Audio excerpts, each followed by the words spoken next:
Okay. There's on some chart right here that's saying the truck, there was a truck that must have backed up right here that's here, right? Okay. Is that okay? Back up, please. Back up. Back. Oh my God. Okay, back up, please. Back up. Officers report to a seemingly routine traffic incident in Moses Lake, Washington. What no officer on scene realizes is that this encounter would be the start of a terrifying investigation, leading to the most dark and twisted body cam footage we've ever shown on this channel. But if you want justice, I already know who did it. listen to me, please. Get out of your car and come get my kid. Put him in cuffs right now. Don't say anything right now. We don't know. Dad, did you do it? Look at me. Dad, did you do it?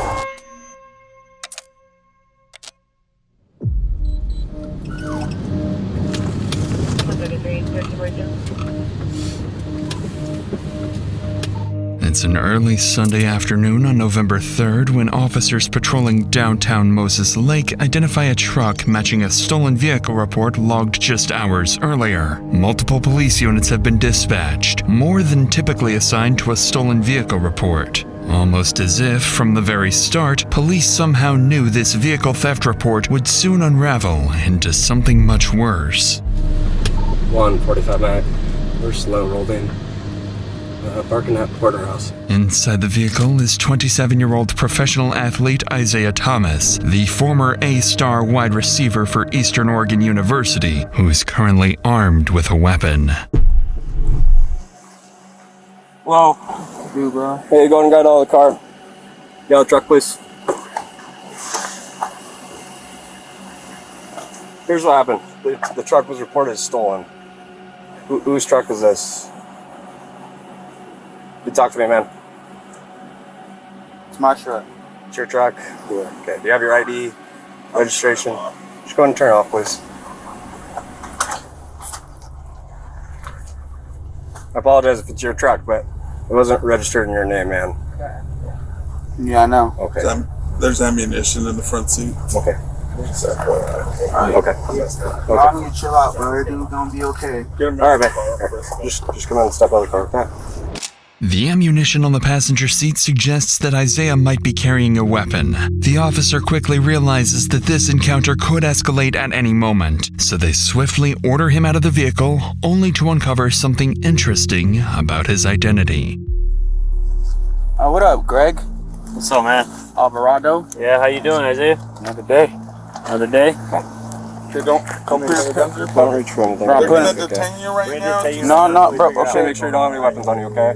I do got a weapon on me. What do you have? I think I got a knife right here You in have a my knife? pocket. Pocket knife? This one? That's it? Okay. Can I take a seat home? I'm for the lawyer so bad, bro. Okay. Like, it's ridiculous how bad I need one, no? I hear you. You knew you. Yeah, so I went to high school with him. He was a star athlete, man.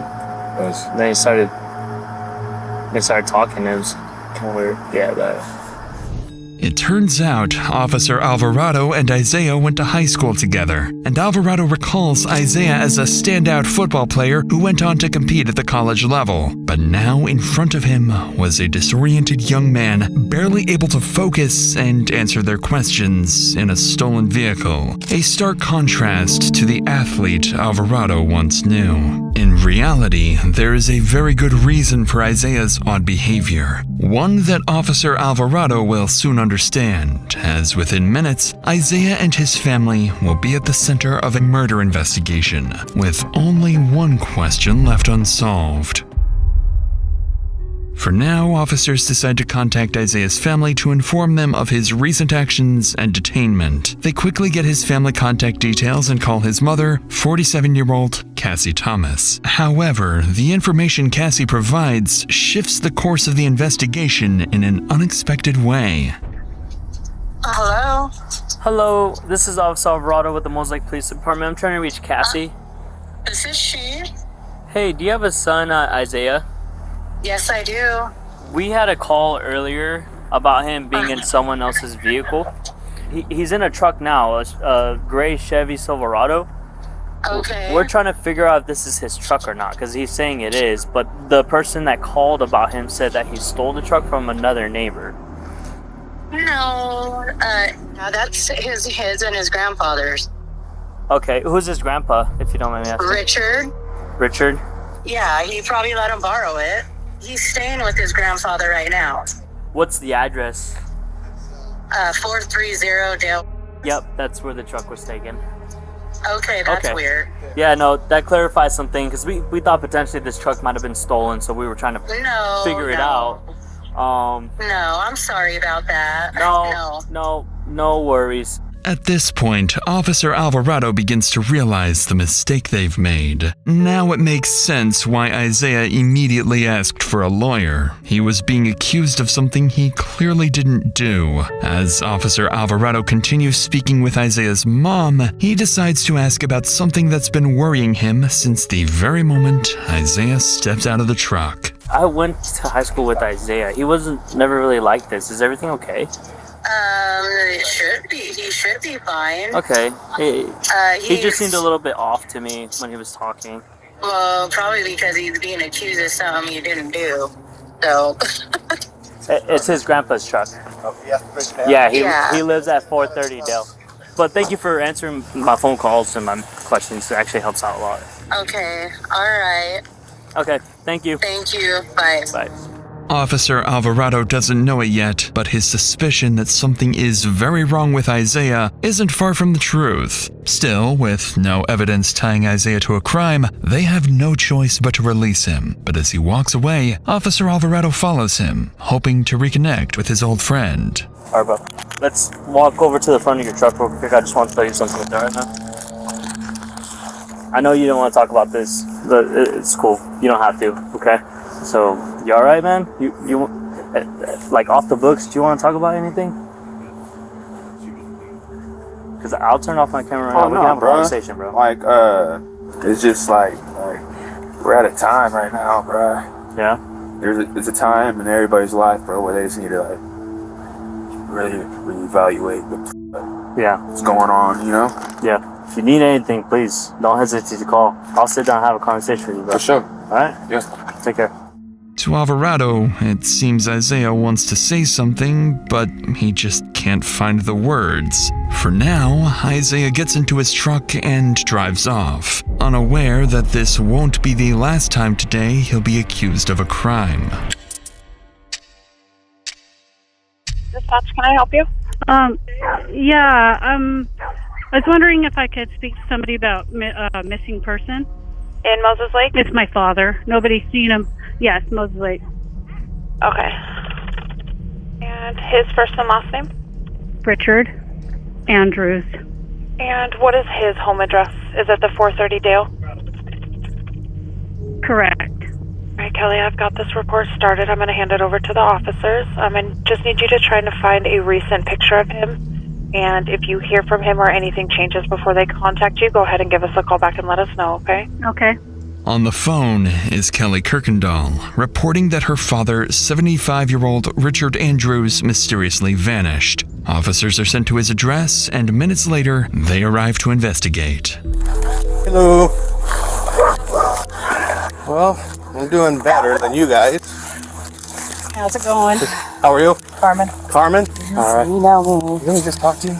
Waiting for Sergeant Rodriguez are Carmen, Kelly, and Cassie, daughters of Richard Andrews, the missing elderly man. As he begins speaking to them, hoping to learn more about their father's disappearance, a familiar face steps out of the house. So, we have no idea. The neighbor talked to my husband. It's my husband, Mike. Hi, Mike. I'm sorry. He hasn't seen him in a day and a half or so. I haven't seen him longer than that, but his phone's been ringing. His sister's called. Nobody knows where he's at. So. Okay. And is this normal? No. What's wrong? Okay. What's that? Nothing. Do you know where is it your grandfather? Yeah, it's my grandpa. Do you know where he's at? No, I have no clue where he's at. No. He didn't tell you anything where he was going? Did you see him leave? No. So basically what I did see was him talking to somebody out here. He was kind of like parked a little farther out. like he pulled off to the side a little bit. They're talking in the window. I looked down. That's it. He did tell me that he was going up to the res, but I just got confirmation from Greg, right? But he's not there, so I don't know. Which res?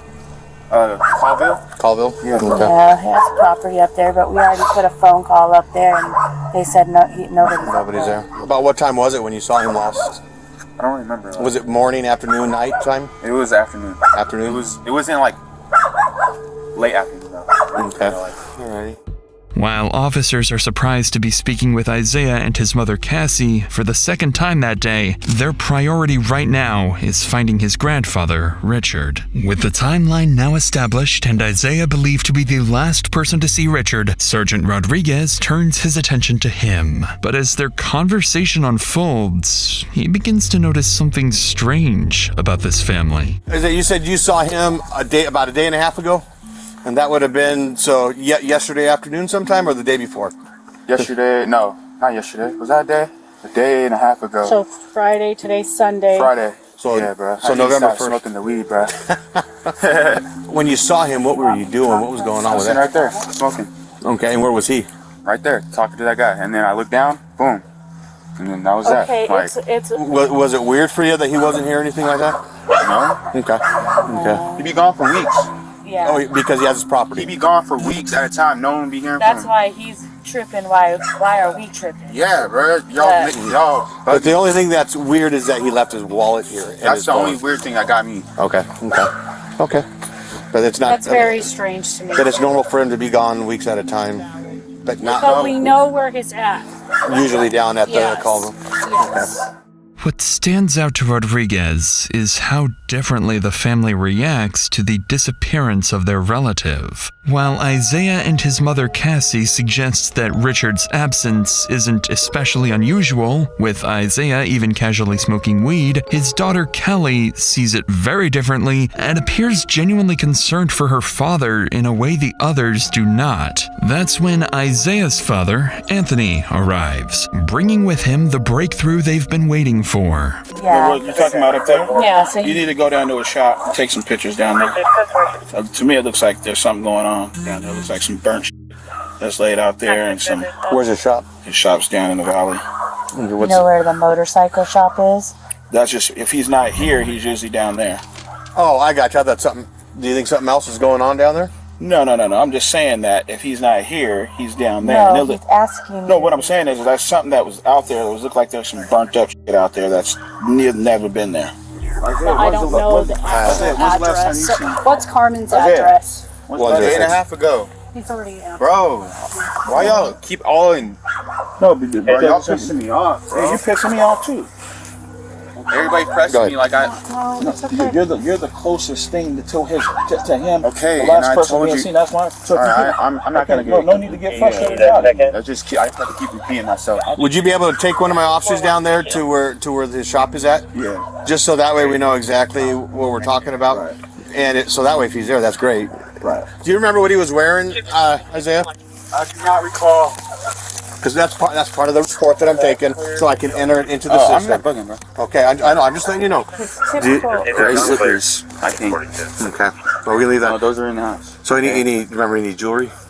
Jewelry. No. You don't wear jewelry. No, let me. I'm sorry. Let me talk to him. Thank you. You don't wear jewelry. Okay. You want to have him follow him? Yeah. So, because we don't know the exact address, if you want to follow Anthony down to his shop down in Cascade Valley. Okay. His cell phone's here, wallet's here, everything's here, dog's here. Just whatever he had on his person in his pocket is all we have. Okay. So, all right. Thank you. Anthony and several other family members head to the shop with a deputy, while Sergeant Rodriguez stays behind to gather the remaining details. As he does so, he takes note of the family's statements so far, and what stands out is Anthony's frustration with Isaiah. It seems like the two of them know something the others don't, as the way Anthony questions his son sounds like he's accusing him of being involved with Richard's disappearance. Meanwhile, Isaiah is being defensive, claiming everyone is overreacting reacting. His mother, on the other hand, remains calm, smiling, and at times even answering questions that weren't directed at her. Rodriguez notes the contrast in this family's behavior and steps away to drive to Richard's shop. But before he can go, Isaiah's mother would make a horrifying statement, one that would come back to haunt her. So I'll get this logged in, and then if you guys have anything, give me a call. Get out of your car and come get my kid. Put him in cuffs right now. Don't say anything right now. We don't know. Okay. So yeah, let me know. Okay. Thank you.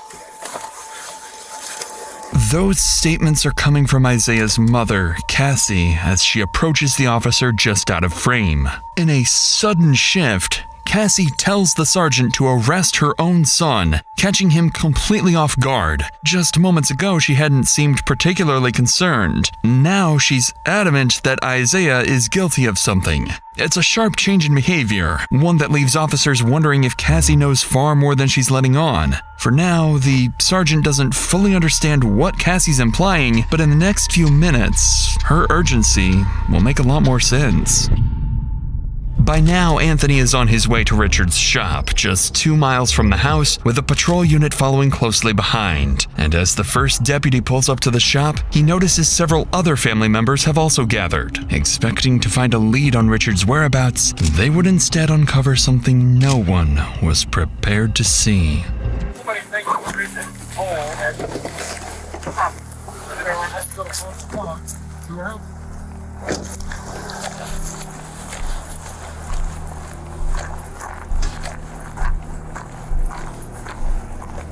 Lose on some chart right here, they're saying. Truck, there must have was a truck that must have backed up right here, they're saying, right? Okay. Is that okay? Back up, please. Back up, please. Back up, please. I want to see. I want to make sure. Back up. Hold on. I don't see anything.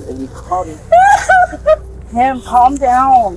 Oh my God. Okay, back up, please. Back up. Okay. Ma'am, can you come this way, please? Ma'am, can you come this way, please? Ma'am.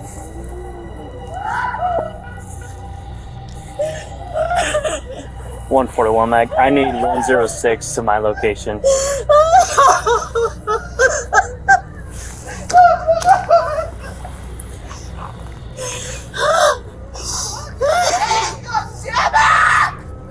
Okay.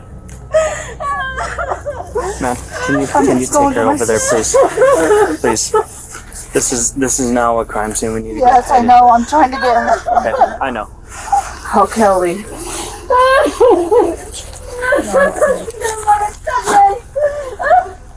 Sarge, he's buried in the ground.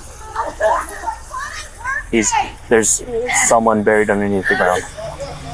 Buried in a shallow grave in the front yard of his own shop lies the dead body of 75-year-old Richard Andrews. Richard's daughter, Kim, is the first to see him. She recognizes her father immediately, revealing part of his leg with the same jeans he always wore. It's a horrifying discovery for them to make. Even the deputy is shaken and unable to control the situation on his own. But as he observes the family, something about it feels off. By the time he arrived, the family had already begun digging, and within moments of uncovering Richard's body, they started pointing fingers, fixating on the one person they're convinced is responsible. I'm not moving right now. I can't. Okay. Don't touch me. Do you want me to help you? No. Don't touch me. Okay. I knew this was going to happen. That was it. His son, my sister's son that's at their house right now, did it. And the gun's probably on the bed. It's a rifle that's laying in my mom's bedroom on the bed. He has mental illness. So we're having the county respond, okay? And their supervisor is going to come, and they're probably going to set up a containment, okay? Please, I just ask that you guys try to cooperate as much. I can't make any promises. No, we're not leaving. Okay, well, ma'am. I'm not calling him here right now. Is somebody over there getting that little psychopath? Hold on. If you want to do what's best for No, what I want to Richard do right now. is go to my Okay? dad's house. I just need you and guys. do something. Please don't. Okay? I just need you guys to at least try to have some understanding. Okay? And I want you guys to listen. To the officer's surprise, Kim doesn't hesitate to blame her nephew, Isaiah, despite there being no direct evidence linking him to what happened here. Shaken and unsure how to handle the situation, the deputy allows the family to remain at the crime scene even after the body is discovered. Then, 2 minutes later, Sergeant Rodriguez finally arrives, stepping straight into the chaos. He tries to regain control of the situation, but it doesn't take long before he loses his patience. Where are they at? He's under there. Okay, we didn't touch it, did we? They touched it when I was coming up here. They were touching it. Ma'am, let's get away, please, ma'am. Ma'am, we need a preserve, okay? Come on. We need to make sure that we do this, okay?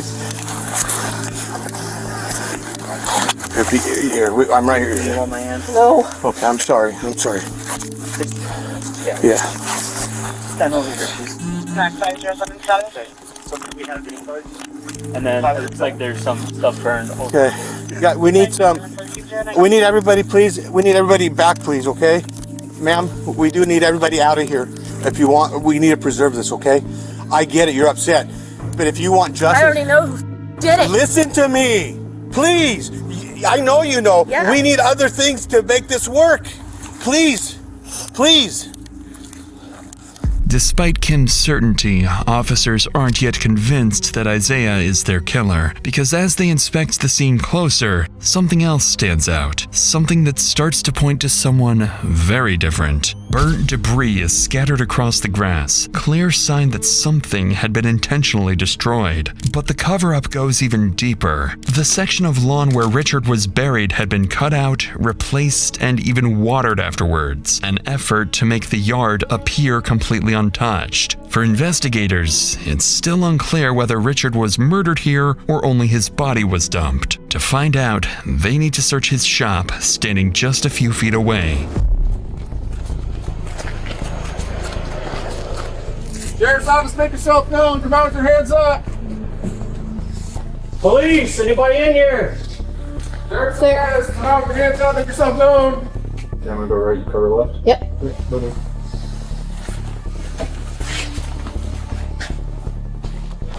You want to bump up to that door? Got it? Clear. Up ahead is Richard's shower, and strangely, the deputy notices it appears to have been recently used, suggesting the killer may have been here only minutes earlier. Officers then continue clearing the rest of the shop, finding no signs of a struggle. Nothing to suggest Richard was killed here, so they shift their focus to securing a search warrant for his house, a search that would end very differently. As officers begin to regain control of the chaotic scene, Richard's daughter Cassie arrives, the same woman who had told the sergeant earlier to arrest her son, Isaiah. Why she accused him before the body had even been discovered is now a question detectives need to answer. But first, they have to break the devastating news to her. Yeah, we can't. I know. I'm sorry. I need to see. No, we can't. We're gonna. I just need to see. Just go around now.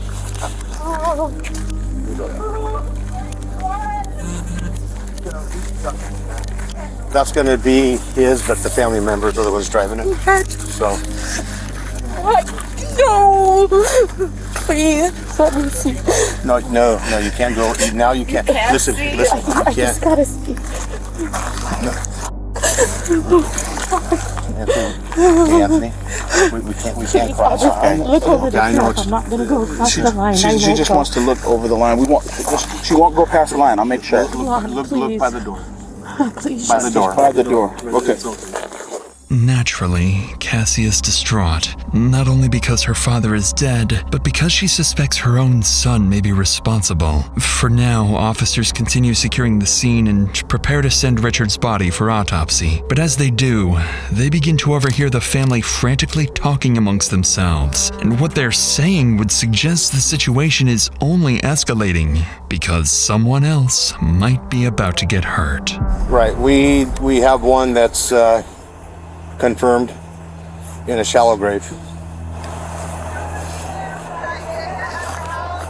Do not start talking, please.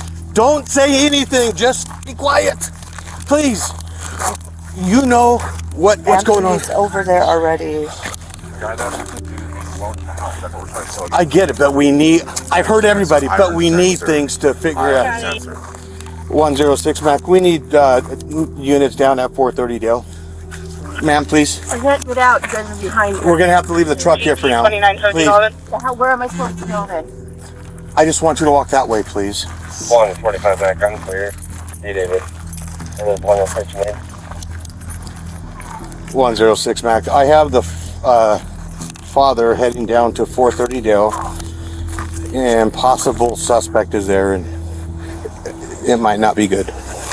According to Carmen, Anthony is furious and already on his way back to the house, convinced his own son Isaiah is responsible. He's just seen the body of his father-in-law buried in the ground. So what he does next is completely unpredictable. Multiple units are quickly sent to the house, racing to get there before Anthony confronts Isaiah. Minutes later, officers make it to the house just seconds ahead of Anthony, who is right behind them, along with the rest of the family, all demanding answers.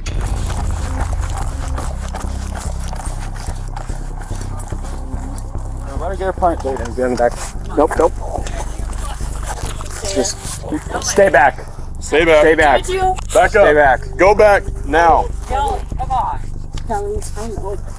Did you, Isaiah? Nope. Need you guys to stay back, okay? Please. Just to the left. Secure him in your car. Thomas. No. Frisk him for weapons, please. Sam, did you do it? Please stay back, sir. Sam, did you do it? Look at me. Did you do it? Please. I need you to stay back, sir. Did you do it, Isaiah? Look at me. Why would I look at you? Yeah, you're my firstborn. Did you do it? There. One more time. No, bro. Oh, I'm sorry. That's not the That's my lawyer. Alright, just go ahead and get in here. Have him take a seat.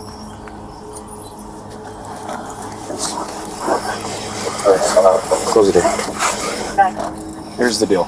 That's family. Okay. One of their family members on deceased, right? Yeah. So they came down here to confront him because they think he did it. Yeah. The only reason he's in cuffs right now is we don't. I thought he was like the suspect. No, we don't have BC or reasonable. Right now he's in there because they think he did it. We need to keep them separated. Okay? Okay. Got it? Cool.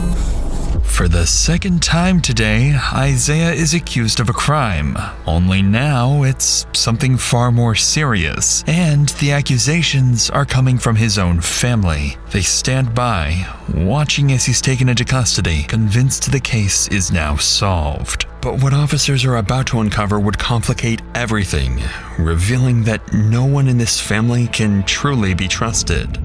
But before we get to that, I used to just keep all my money in my bank account, not really thinking it was possible to grow it without having to wrap my head around all the different investments and saving strategies, but then I realized there was a much simpler way. That's where our video sponsor, Chime, comes in. Chime is America's #1 choice for banking that makes savings simple, especially with their high-yield savings account. Whether you're saving up for a new purchase you wanted for a long time or for a weekend trip, Chime makes it simple. See, the national average savings rate is 0.39% APY, which is basically nothing, but with Chime's high-yield savings account, you earn 3.75% APY, about 9 times the national average. To put that into perspective, if you had $10,000 in a regular savings account, you'd earn about $39 in a year, but with Chime's savings account, that same money earns $375 in a year. Chime also takes the thinking out of saving. You can automatically send part of every paycheck into savings or turn on roundups so every purchase automatically adds a little more to your account. There are no monthly fees or minimum balance requirements, so more of your money stays yours. And unlike some savings accounts, your money isn't locked up. You can access it anytime. Chime Card also gets you 5% cash back on a category of your choice, which helps on the spending side too.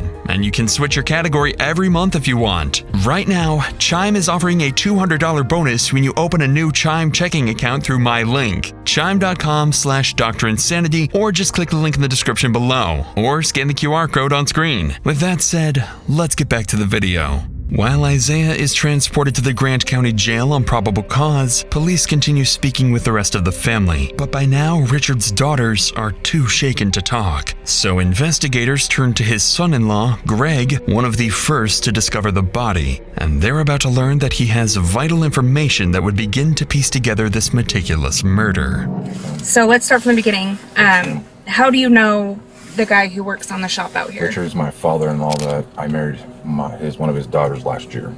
Okay, so he is your current father-in-law. He is my father-in-law, and we live across the street. Okay, so you're pretty close with him. I was very close to him. Okay, what do you think happened? I think that there may have been some type of transaction at Richard's house with Isaiah. I don't know exactly the full details of what's going on with him, but I know he's been having issues, paranoia issues, and things of that nature. What do you mean by transaction? Like an altercation? Yeah, what I think is Richard's, he's old school. He's not into the whack of tobacco or the marijuana. And I think maybe he confronted him. Somebody said something about the tarp that you saw. Yeah, I had a tarp. We had a tarp at the house. And I'm not saying that's the actual tarp, but I know that it was a brown and gray tarp.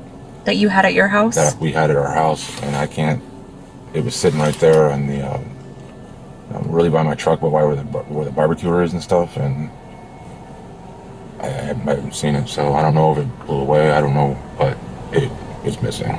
And sure enough, when the family began digging, they discovered Richard's body had been fully wrapped in a brown and gray tarp. With that tarp belonging to Greg, it now raises two possibilities. Either he just incriminated himself, or whoever did this used it specifically to frame him. And Greg has his own theory about who may have set him up. Isaiah's been acting pretty strange lately. You've met Isaiah? Yes. Has he ever been to your house? Yes. Okay. And the last time he was there, he was super paranoid about everything. Does he drive Richard's truck very often? Everybody drives Richard's trucks often, to be honest with you. Okay. People drive them all the time, but I do know that Isaiah was pulled over today, I want to believe. Yeah. In Moses. You had mentioned seeing tire tracks, is that correct? Correct. Going into the grass. Going into the grass? Yes, sir. Tell me about these tire tracks. I seen what appeared to either somebody was backing in or somebody had turned to the right, I believe. Okay. And I seen the tire mark going into the grass, and I seen, that's when I seen it, and then I noticed the hose and everything, like I told you. Is it common here on the property for vehicles to go into the grass? Negative, he never goes on that grass. According to Greg, Richard's truck was shared and often driven by multiple members of the family, which immediately complicates things, as the tire tracks officers identified at the crime scene no longer point to a single suspect. But just as leads begin to run dry, officers would learn that the search warrant for Richard's home has finally been approved. So detectives quickly wrap up their interview with Greg and head straight back to the house. The moment they step inside the home, the detectives notice a strong scent of bleach in the air. All surfaces have been wiped down, and inside there are clear signs of a cleanup job. Detectives know they're dealing with a methodical killer, possibly more than one, but even then, they would overlook something critical. When detectives inspect the house more closely, they notice spots of blood on the back door handle that had been missed. Their first real piece of evidence tying Richard's house to his murder. And then they stumble upon something even more significant. A knife hidden in the living room, still in its sheath, marked with visible red stains. Whoever tried to erase what happened here didn't manage to get rid of everything. With the scene processed, all evidence sent for forensic analysis, and the family dispersed, the focus now shifts to the man back at the station. Since his arrest, Isaiah has refused to cooperate, but now as officers return to confiscate his clothing, they're about to discover the most crucial piece of evidence may have been right in front of them all day. Okay, Mr. Thomas, can you take off your shoes?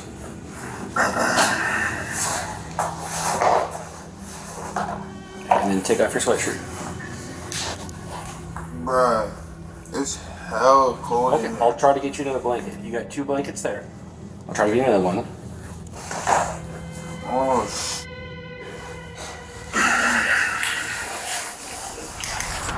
officers hold up Isaiah's shoes, they notice they're covered in dirt and possibly dried blood. It's the first and only detail that could place him anywhere near the crime scene, but it's far from definitive. With the day coming to an end, investigators finish processing their findings and prepare for tomorrow, hoping they'll finally be able to answer what really happened to Richard. As for Isaiah, by continuing to refuse to speak, he has effectively handed his fate over to his family, who have already begun forming theories and accusations, with even the closest relatives ready to completely turn on each other.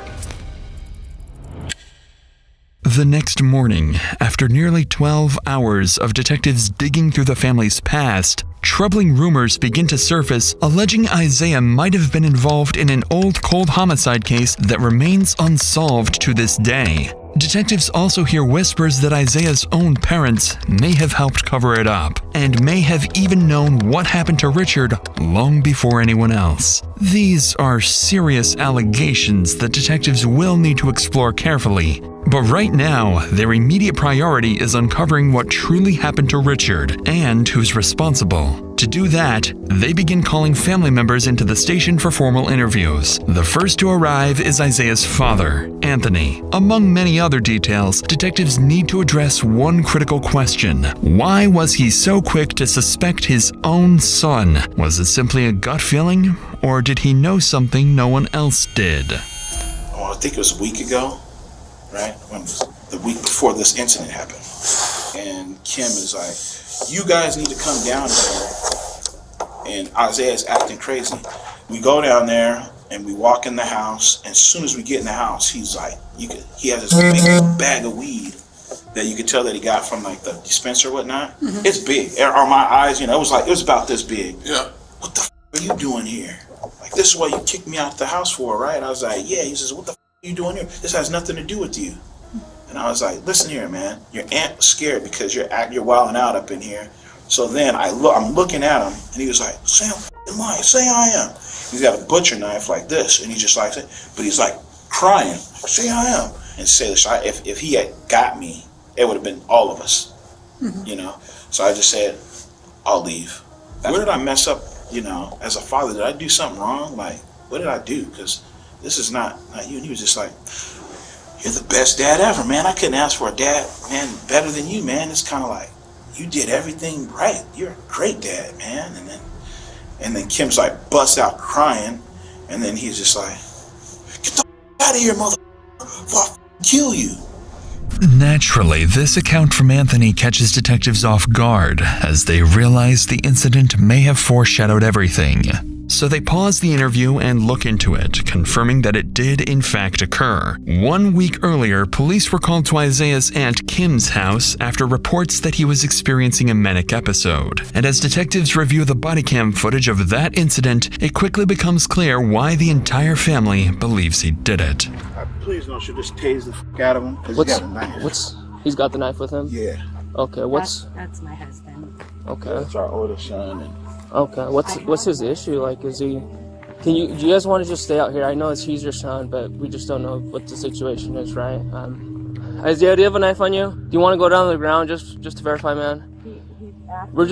Hey, Isaiah, we're gonna put you in cuffs, but it's just for our safety, okay? You're not under arrest. We just want to make sure you're okay, okay? You want to go down to your knees, man? Jeff. Good, put your hands behind your back, man. Can you put your hands behind your back? Again, you're not under arrest, okay? Just doing this for your safety. This is recording? Yeah, you're being recorded on the camera right here. So, is it supposed to be red when it's recording? Yep. See how it's blinking red?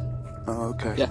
Okay, you want to walk over here to our car, man? We're going to have to figure out what's going on and then kind of just go from there, okay? When officers detain Isaiah, they find him in tears, struggling to hold himself together. And as they pull him away from his family, he's about to tell officers something unexpected about himself. What's going on today? I'm just going through a lot of shit right now, so. Okay. Do you have any plans to hurt yourself or anything like that? Nah, not. I mean, I guess everybody do, but I mean. Do you have any plans to hurt yourself today? Nah, not today. Okay. But this past week. Just having a rough time. Yeah. But it's all good, bro. I'm bounce back, bro. I'm gonna shake back. Yeah, but it's all good, bro. I'm gonna shake back again. Yeah. And again. And again. Do you want? Do you want to go to the hospital or anything like that? And again, huh? Do you want to go to the hospital or anything like that? Nah, bro. It's good. Like, I'm good. So what was the deal with the knife? I got a swisher in there. It's a blunt, basically, and I use a knife and I split it. To take out the tobacco to put my weed in. At first. But then me and my aunt started arguing and that knife was on the table, so. And you just had it already? It was already there. And we started arguing. I wanted to leave, but she just. It's not that big of a deal. I was a good person, bro. No one said you're not a good person. I've never met you. I'm just saying, bro. Like. And what happened?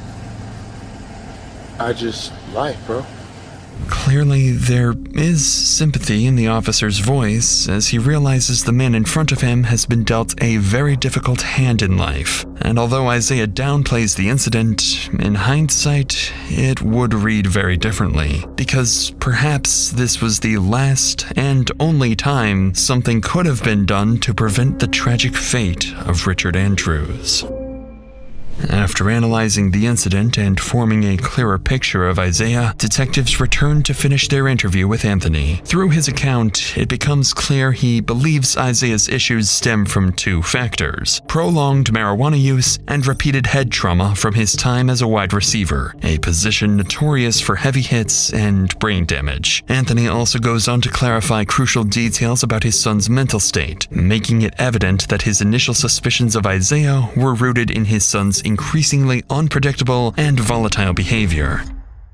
So with Anthony's perspective now on the record, the interview comes to an end and detectives move on to Richard's daughter, Kim, the person who found the body. Kim goes on to explain why she immediately suspected her nephew Isaiah, pointing to his history of violent psychotic episodes, including pulling guns and knives on family members, as well as his white vans covered in dirt, something she says is highly unusual for him. Notably, she ends the interview by saying she fears that if Isaiah is ever released, he will do it again. With the case against Isaiah growing stronger by the minute, detectives then shift their attention to two more family members, Richard's daughter Chrissy and her partner Floyd. Unlike everyone else, these two family members are about to become Isaiah's best and perhaps only chance of shifting how detectives view Isaiah's role in all of this. It's hard to kind of start this off, but as far as it would have been your father, right? Yes. So I find out that they find my dad buried in the back of his shop. I already knew. I told them, why are you letting that motherfucker stay at my dad's house? You know he's gonna kill him. So I know you have questions for me, and then obviously I have questions for you, and I think they're both geared around the same. When I got there, bro, it was weird. Weird. And I'm like, man, something's not right. So I left, and that's when I told her and explained it to her. I even knew something was wrong before he had this episode. I said, something's not right with this kid. Hey, you guys might want to be careful. Sure as soon as we leave, all hell's break loose. Explain to me now the background, how you knew something weird was going on with Isaiah. Because prior to this, he was staying with us. And I'm not exactly sure what happened, but he starts a conversation with my son. He pulls out a pistol from his drawers. Isaiah, okay. Sets it down. I got back hold of my sister Cassie, and I said, you know that boy is sick. He's beyond therapy. He needs fucking help. Like, he needs to be medicated. The thing, like I said, the only thing that just bothers me the most, that kid does not clean at all. He won't even make an attempt. He'll drop something on the floor and just walk away from it and leave it there. And usually I'll even ask, hey, where's Richard? Because I'll say hi to him. But for some reason, it's just the atmosphere was just, I'm like, all right, something's wrong. So I got on the phone with her and I'm like, oh, he's still wigging. He's wigging hard. And I said, your sister's tripping. I said, your sister acting like she's scared to death. Well, she knows he goes to his episode. Of course she's scared. I'm like, okay. As when after we found out what really happened, is that she knew what he did. At this point, detectives begin to realize Chrissy and Floyd aren't just angry at Isaiah, they also hold his mother accountable. And the couple's suspicions align with detectives who still can't explain why Cassie asked them to arrest Isaiah before the body was even discovered. So with all of this in mind, detectives would ask them both point blank who they believe is truly responsible for Richard's death. So I'm on the same page as you. You guys believe that Isaiah's mom knew that she had knowledge of it. Richard. She had to have knowledge of it. I mean, that kid wouldn't have cleaned. That kid wouldn't have done none of that because he ran over to the neighbor's house and tried to take their car. Did you guys get that information? Yeah. Yes. All right. So he's sporadic. He's not clean. He's trying to get off. He's trying to run off. He's trying to do whatever he can do to get out of the situation. He's not thinking about cleaning. He's not thinking about picking this guy up and putting him in the back of a truck and burying him. And then go down to the valley to go get a tarp, then go back up there in her dad's truck and they see it and go back up to the house and wrap him in the tarp and then come back and down to the valley, which is across the street from her sister's house, and bury him in his auntie's house. When you said that you believe that she knew, do you believe that she helped cover the body and cleaned up? I can't go that far. Okay. I can't go that far because he doesn't have that mentality. At the end of this conversation, if she's not arrested by then, I don't know what to tell you guys, but she didn't sod it up like per se, like, oh, Isaiah is gonna do this, and she manipulated the situation to her advantage.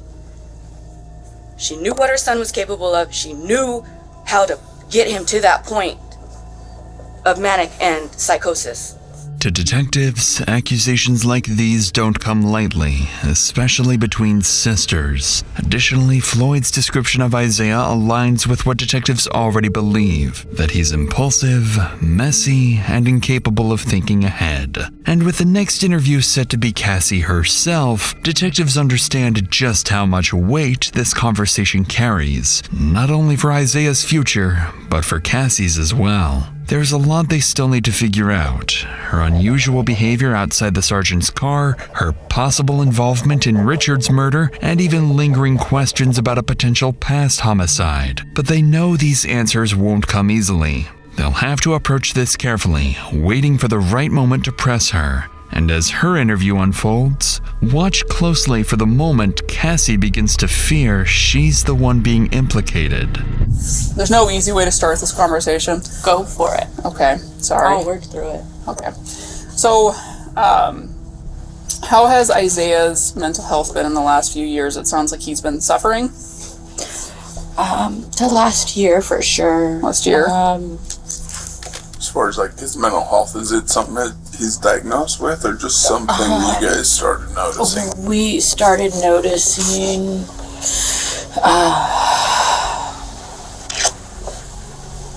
I'm trying to remember everything. October, it was before October of 2023. So back for around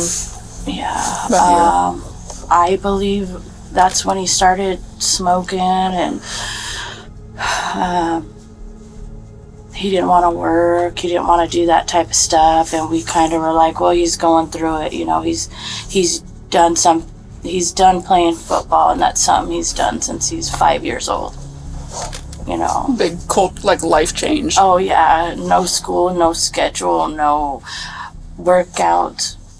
Clearly, Cassie appears emotional, possibly even carrying a sense of guilt as she speaks about her son.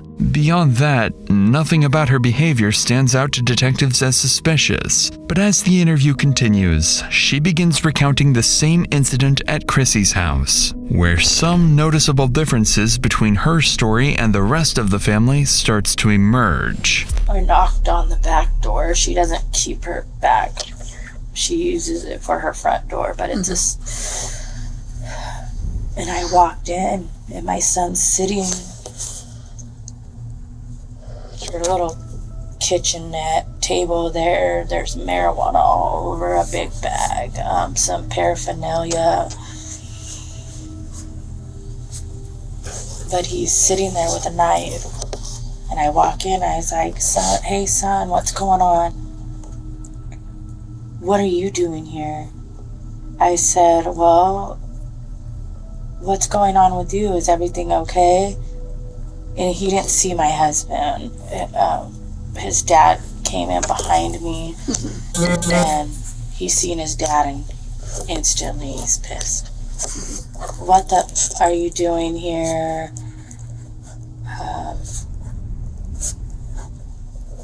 But he hadn't gotten up yet. Like, he was still sitting. Where's the knife in perspective? Like And he's sitting and he has it in his hand. He's not... Is he like you're doing right now? So he's just sitting back in the Yeah, chair? he has it, and he's like he's like, what are you doing here? And we're still kind of standing at the door, and when he seen my husband, he got even more pissed. Who effing called you? What are you doing here? My husband looked at me, and he stood in between us, and he said, get out of here, and go call the sheriff now. While retelling the story, Cassie appears far less disturbed by the incident, despite it involving her own son. She also seems reluctant to discuss the part where he threatened her husband's life. So after a few hours of letting Cassie speak freely, allowing her to settle into the role of the victim, detectives would finally begin to push back, starting with one detail that would clearly catch her off guard. And I don't mean this question in anything, but obviously, like, at this point, I can only see certain things. Did you guys explain all of that about him pulling the knife on Anthony to the deputies? Yeah. Okay. And dispatch, too. And dispatch, She too. said, don't go back in there. But I get why they're angry with me, too. You know, that's my son. And they don't think I did anything to try and help him. And I think most of it is emotions are going to be high right now. And They'll never talk to me again. I already know that. And they've made other threats. They've also said other things too. And I don't know if you want to talk about those right now, but I think Detective Hunt is following up on that part, but the weird, vague comments about this is potentially not the first time Isaiah has done something. Yeah. And I didn't hear any of it. I was in the house, but they were really going on. Like, he's done this before, and... Like, killed someone? That was the implication. But she also said that my husband and I helped cover it up, and that they know the name. Tragedies like this happen, and people don't find their loved ones. At least we found my dad. Clearly, Cassie is distraught, not only at the prospect of being ostracized by her family, but also at the possibility of being suspected by detectives as Isaiah's accomplice. But there's still one more question detectives need answered, after which they'll have made up their minds about Cassie. When you went to Sergeant Rodriguez and he made the comment that it's him, you need to get him in cuffs, you need to get my son in cuffs. Why for you in that moment did you knew it was Isaiah? Where was your mindset at?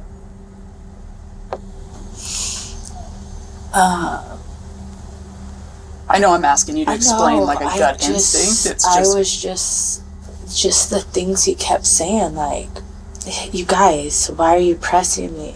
He's like, he's gone all the time, weeks at a time. I said, how long has it been since you've seen him? And he's like, a day and a half. So you've got kind of every other family member that's here that's worried and everything like that, and his response didn't seem to match your guys's. Right. You just know.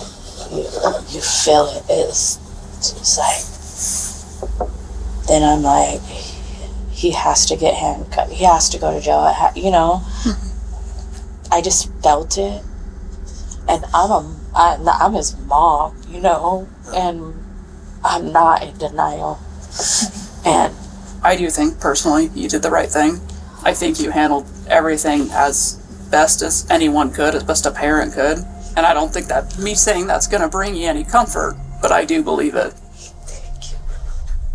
Despite her unusual behavior, the detective appears to take Cassie at her word, believing she may be genuinely innocent. Her family, however, remains unconvinced. After wrapping up this and several other family interviews, investigators find themselves between a rock and a hard place. So far, there's no concrete evidence that Chrissy or anyone else was involved. In fact, at this stage, there's barely enough to definitively prove Isaiah's involvement. So Isaiah remains in jail, hoping that with the right lawyer and no further discoveries at the house, he might still be able to walk away scot-free. 1 week passes before the case finally sees an update, but it's not the one investigators were hoping for. The autopsy results have just come in. According to the coroner, Richard died at his home from a severe knife wound to the neck that resulted in significant blood loss. He also showed signs of blunt force trauma to the head, along with bruising around both eyes. His body was then dragged out and later buried in a shallow, tarp-wrapped grave at his own shop. But even with these horrific findings, it says little about who was responsible for Richard's death other than suggesting it was someone deeply disturbed. And with every passing day, both detectives and the family begin to fear that the person or people responsible may never face justice. More than 2 months pass, and the case begins to stall. But then, investigators catch a break. They receive a major update from the jail where Isaiah is being held. So detectives rush over and meet with one of Isaiah's fellow inmates who has some very interesting information to share. We're both detectives with Most Lake PD. First off, we're not here for your case. You're not in trouble or anything like that. This is about a different case that we wanted to talk to you about. With Isaiah Thomas, how does he act in there? Crazy. He's kind of like out of his mind. Yeah. What kind of stuff does he do? He bangs on the door, and then he starts screaming blood, blood, blood all night, and he doesn't let us sleep at all. Okay. So all night he's keeping people up. Yeah, he is. Does he piss people off there? Yeah, he does. Okay. What have you heard as far as like his case? Well, that he killed his grandpa. Yeah. That he let his throat open. Okay. And that before he killed him, that he asked him if he believed in God. Oh, really? Yeah. What did the grandpa say? That he did. Okay. And then he just did it. Did he say why he killed the grandpa? Yeah, he was his grandpa was him. Oh, really? Yeah, since he was a little kid. Okay. Yeah. When he killed him, was grandpa trying to do something to him? Nah. Is this just he had anger towards him or something? Yeah. Okay. Sure enough, what the inmate describes aligns with key details from the autopsy, particularly the fatal wound. But even then, investigators can't be certain. The inmate could be telling the truth, or saying whatever he thinks will benefit him in hopes of a reduced sentence. But that uncertainty would soon come to an end with an update from Isaiah himself.